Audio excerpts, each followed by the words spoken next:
Chennai metro rail விரிவாக்கம் உட்பட பல்வேறு திட்டங்களுக்கு மத்திய அமைச்சரவை ஒப்புதல் வழங்கியிருக்கிறது. இதன் கூடுதல் விவரங்களை செய்தியாளர் கணபதியிடம் கேட்கலாம். கணபதி, சென்னை மெட்ரோ ரயில் தொடர்பாக அமைச்சரவையில் எடுக்கப்பட்ட முக்கிய முடிவுகள் என்ன? இந்த மெட்ரோ ரயில் விரிவாக்கத்திற்கு எத்தனை கோடி ரூபாய் ஒதுக்கீடு செய்யப்பட்டிருக்கிறது? சென்னை மெட்ரோ ரயில் முதல் கட்டம் ஏற்கனவே செயல்பட்டு கொண்டிருக்கிறது. அப்படிப்பட்ட சூழ்நிலையிலே மெட்ரோவை மேலும் விரிவாக்க வேண்டும் என்பதற்கான முதல் கட்ட திட்டத்துக்கு மத்திய அரசு ஒப்புதல் கொடுத்திருக்கிறது. இதன்படி சென்னை வண்ணாரப்பேட்டையிலிருந்து விம்கோ நகர் வரை மெட்ரோ விரிவாக்கத்துக்காக மத்திய அரசு 713 கோடி ரூபாய் நிதி ஒதுக்கீடு செய்வதற்கும் ஒத்துக்கொண்டிருக்கிறது.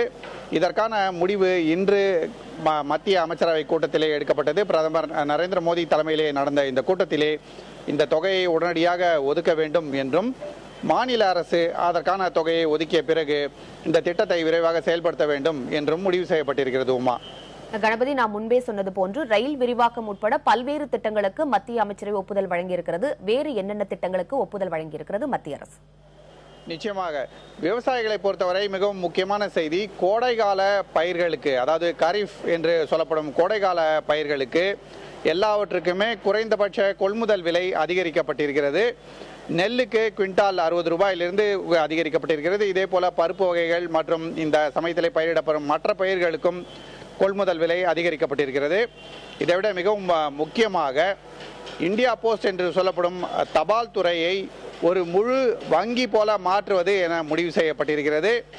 இந்த தபால் துறை 500 ஏடிஎம்களை விரைவிலேயே துறக்கும் என மத்திய அமைச்சரவையிலே முடிவு செய்யப்பட்டதை மத்திய அமைச்சர் ரவிசங்கர் பிரசாத் அறிவித்தார்.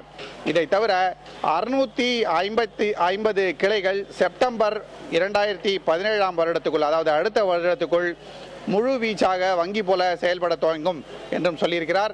வங்கிகளிலே என்னென்ன சேவைகள் கிடைக்கிறதோ அதே போன்ற சேவைகள் இனிமேல் தபால் துறை மூலமாகவும் கிடைக்கும். இதை தவிர பல்வேறு கிடப்பில் இருந்த சிறு சிறு முடிவுகளையும் இன்று மத்திய அமைச்சரவை எடுத்திருக்கிறது.